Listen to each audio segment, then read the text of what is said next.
Gadis itu tiba-tiba menyadari bahwa ada noda darah di bangku yang baru saja dia duduki. Dia dengan panik mengambil seember air dari kendi. Dengan tergesa-gesa ingin membersihkan jejak itu. Ternyata gadis itu sebenarnya dijual ke desa ini. Begitu keluarga pembeli menyadari bahwa dia sudah dewasa, kehidupan selanjutnya mungkin hanya akan menjadi alat reproduksi, yang merupakan takdirnya. Kamu sudah datang. Tidak, saya tidak.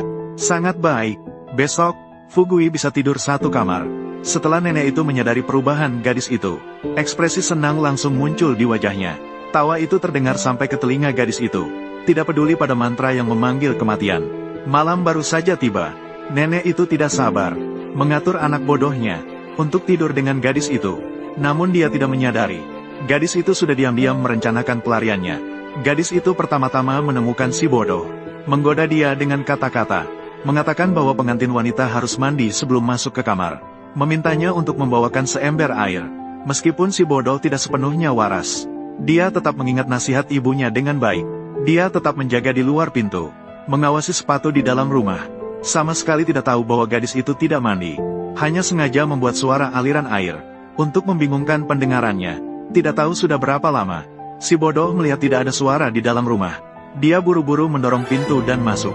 Baru kemudian dia menyadari bahwa rumah baru itu sudah kosong. Ibu, Xiao Rou telah melarikan diri. Berita itu segera menyebar. Kepala desa segera memimpin penduduk desa dan membawa anjing untuk mengejar gadis yang melarikan diri dengan sekuat tenaga. Sementara itu, gadis itu sudah melarikan diri ke dalam hutan yang dalam. Dia tahu bahwa jika dia melewati sungai di depan, dia bisa sepenuhnya melarikan diri dari gunung yang menawannya. Saat itu, orang-orang yang memperdagangkan manusia sudah mengejarnya dari belakang. Gadis itu tidak berani berhenti sedikit pun. Dia berlari sekuat tenaga. Namun, dia tidak sengaja tergores batu di pinggir jalan di telapak kakinya. Rasa sakit yang hebat dari lukanya membuat kecepatan larinya tiba-tiba melambat. Akhirnya, dia kembali ditangkap oleh para pedagang manusia. Untuk mencegahnya melarikan diri lagi, para pedagang manusia dengan kejam mengurungnya dalam kandang anjing. Di dalam, setelah semua orang pergi, gadis memperhatikan bahwa ada seorang pemuda yang berbeda dari yang lainnya. Dia kemudian mengetahui bahwa ibu pemuda itu juga pernah menjadi wanita yang diculik ke sini. Untungnya, dia berhasil melarikan diri setelah melahirkan anak laki-laki. Dia juga satu-satunya wanita di desa yang berhasil melepaskan diri dari cengkeraman. Gadis yang terjebak tanpa jalan keluar. Dalam keputusasaan, dia menceritakan kepada pemuda itu tentang pengalamannya yang diculik. Pemuda itu melihat keputusasaan di mata gadis itu, seolah-olah melihat ibunya yang berjuang keras di masa lalu. Kebaikan di dalam hati seseorang membuatnya segera memutuskan untuk membebaskan gadis itu. Sebelum pergi, pemuda itu memberitahu gadis itu nama ibunya. Jika suatu hari kamu melihatnya, katakan padanya. Gadis itu melarikan diri dengan amanat pemuda itu. Kepala desa di belakangnya mengejar dengan sekelompok orang. Dalam situasi kritis, dia berlari ke tepi jalan dan melambaikan tangan meminta bantuan kepada kendaraan yang lewat. Namun tidak ada satupun mobil di jalan malam yang bersedia berhenti. Melihat lampu mobil yang semakin menjauh, gadis itu berlutut di tanah dengan putus asa. Dalam hati, dia bertekad, jika kali ini dia tertangkap lagi, dia akan mencari cara yang terhormat untuk mengakhiri hidup yang menyakitkan ini. Saat itu, sebuah cahaya mobil tiba-tiba meneranginya. Sosok asing itu seperti cahaya kecil, menembus kehidupan kelamnya. Dia tanpa ragu membiarkan gadis itu naik ke mobil. Akhirnya, pria itu langsung mengantar gadis itu ke kantor polisi. Polisi segera menghubungi ayah gadis itu. Namun, tidak ada sedikit pun kebahagiaan pertemuan di wajah gadis itu. Sebaliknya, wajahnya dipenuhi dengan kemarahan. Dia dengan jelas ingat, 10 tahun yang lalu, ayahnya sendiri yang menjualnya kepada penculik. Namun, gadis itu tidak memberitahu polisi kebenaran bahwa ayahnya memperdagangkan dirinya. Dia tahu bahwa jika ayahnya ditangkap, dirinya yang tidak memiliki uang sepeser pun tidak mungkin bertahan di kota ini. Jadi, dia memberi peringatan kepada ayahnya. Sekarang saya hanya ingin hidup dengan baik. Jika kamu berani mengirimku kembali ke pegunungan, saya akan segera memberitahu polisi tentang kebenarannya. Dalam keadaan terpaksa, ayahnya terpaksa mengemudikan mobil untuk membawa gadis itu pulang. Dalam perjalanan, gadis itu menemukan kondisi hidup ayahnya kini sudah membaik. Tidak hanya membangun kembali keluarga, juga karena ibu tirinya tidak bisa memiliki anak, dia mengadopsi seorang putri. Gadis itu merasakan campur aduk dalam hatinya. Sulit dipahami, mengapa ayah harus menjual putrinya sendiri, namun mengadopsi orang asing yang tidak ada hubungan darah. Sementara itu, di sisi lain, nenek itu menemukan kepala desa. Dengan penuh kebencian, ia menuduh bahwa putra kepala desa yang membebaskan menantunya, yang menyebabkan keluarganya terputus keturunannya. Mereka sama sekali tidak menyangka gadis yang mereka kari-kari, saat ini sudah kembali ke rumah ayahnya. Xiao Rou, saya akan memperkenalkan kamu.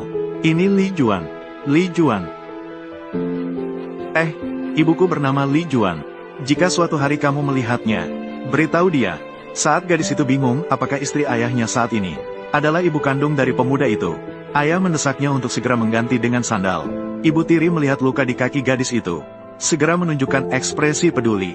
Ibu tiri ingin mengobati lukanya. Namun, dia ditolak oleh gadis itu. Di mata gadis itu, wanita ini adalah orang ketiga yang menghancurkan keluarga aslinya. Dia mengajukan pertanyaan dengan sikap bermusuhan. Bagaimana kamu bisa dekat dengan ayahku? Apakah kamu yang membuat ibuku pergi?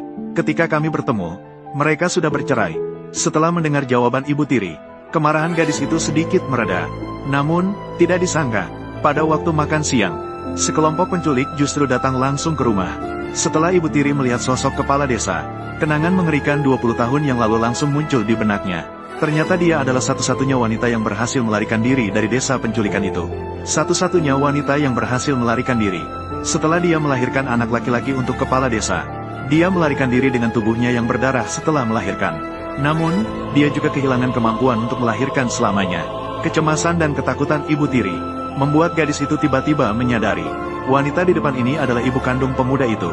Dia juga sama seperti dirinya, seorang yang malang yang pernah dijual ke pegunungan. Pada saat itu, permusuhan gadis terhadap ibu tirinya perlahan-lahan memudar. Yang menggantikan adalah sedikit rasa simpati. Dia dengan sukarela menggenggam tangan ibu tirinya yang bergetar. Dengan lembut menenangkan gadis itu. Jangan takut, mereka tidak bisa membawa aku pergi. Apalagi membawa kamu pergi. Tidak akan membiarkan ibu tirinya mengalami mimpi buruk itu lagi.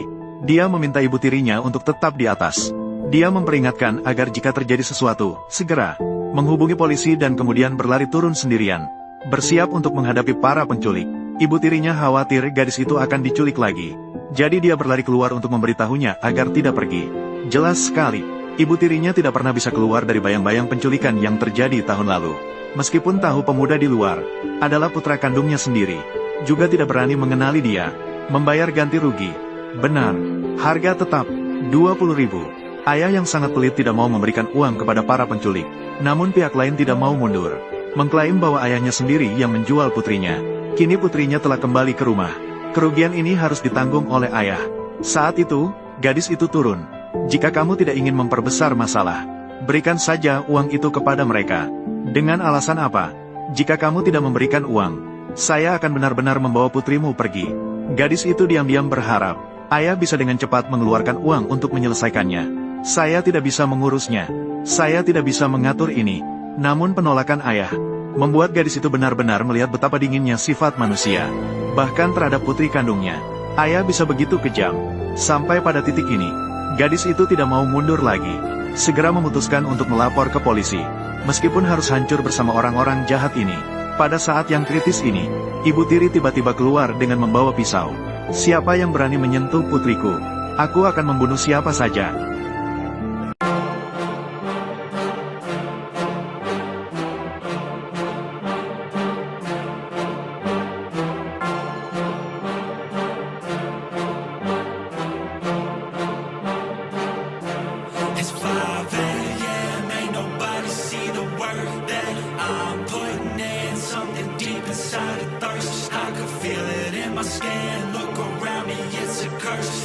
Losing all my friends, and overnight success, what they'll call it in the I got this hunger inside of me, violently scratching and clawing, the scars multiplying. I need something more in this life, it ain't finding me. Fuck it, I'm done being silent. You see, I need purpose, a reason to think that it's all fucking worth it, a reason to wake up and live in this circus, a reason to fight all my visceral urges. Growing up, never felt like I fit in. I still don't, but it's better when I get wins. On stage, looking out at my best friends. We gon' get real loud till the night ends. I get pissed that I still don't have a top 10. It's a fucking boys club at the top then. Like a frat kid hates just to get in.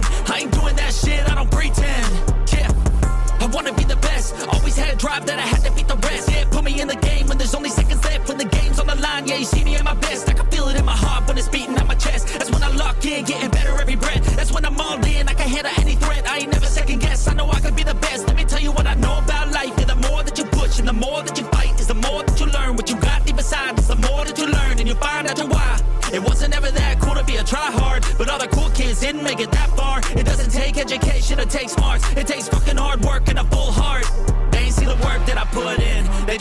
rock star with a big grin. That's cool, I don't need recognition. I just wanna be free, that's a must win. Try me in a race, I'ma dust 'em. If the money hot and tell 'em I'ma bust in. I don't understand, hate all the fussing. Get a job, get a life, go do something. It's 5 a.m., ain't nobody see the work that I'm putting in. Something deep inside a thirst, I can feel it in my skin. Look around me, it's a curse. Think I'm losing all my friends. And overnight success, what they'll call it in the end. I got this anger inside of my veins, pumping adrenaline when I feel pain. I don't know why I was born with this, I feel so torn and shit, I can't ignore it, yeah. I wanna punch till my knuckles are bleeding. I want your best, so when I win, you're defeated. Go ahead, think that my kindness is weakness. I'll use that naiveness. I got a disease and it's choking and squeezing me. I cannot sleep till I get what I'm seeking. Need every dream in my mind to be completed. I live for competing, it gives me a reason to live.